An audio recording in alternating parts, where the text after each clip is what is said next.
some point in everybody's lives, everybody's going to experience some form of natural disaster, whether it be a tornado, hurricane, or earthquake.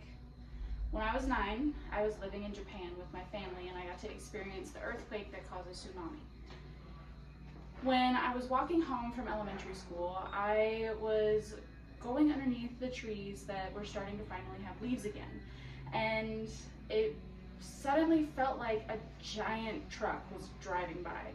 But when I looked up, there wasn't one. But I was living on post because my dad was a generator mechanic in the military. So I assumed it was one of the giant trucks that I always see his soldiers driving around in, and I just brushed it off my shoulder and keep walking home. Well, the truck, I don't feel it anymore. And so when I walk into the door, I see my mom at the end of the hallway right before the living room, and she has my dog Yogi's head clutched in front of her hips, and then my little sister, who could barely reach her hips, pressed into her knee so hard, I swear she's gonna have a mark in her chest. Well, I walk into the door and the truck starts going by me. It's shaking the house so hard that my mom yells at me, "Get your butt over here right now."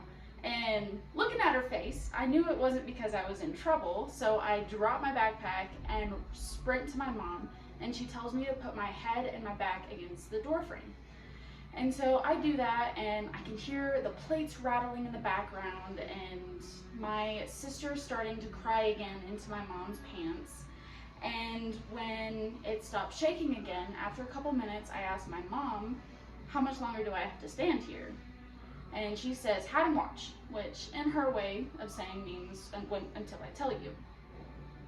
We wait a couple more minutes until my dad gets home, and then when he does, he checks on us, makes sure we're okay, and then turns on the news. Now, I was 9, so when he turned on the news and all I see is destroyed buildings, cars tipped over, there were boats in the middle of the street, and trash and plants everywhere in the otherwise very much kept clean cities of Japan, I knew that something horrible had happened. It was like looking at a horror movie.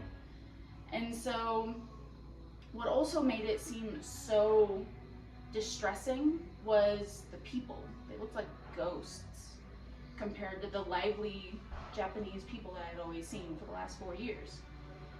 So not long after that, I get told, "Hey, Dad's gonna go help some people that were affected by a tsunami, and he's gonna make sure that they have everything they need." So I watch as him and a bunch of soldiers load up MREs, blankets, clothing, anything you could think of to put into these trucks to help these people.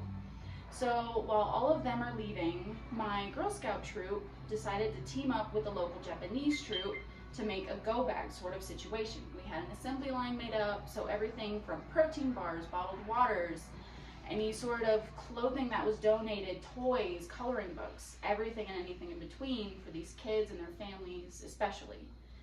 And so we get all of those going, and that was the first time that I had ever been genuinely scared by the earth.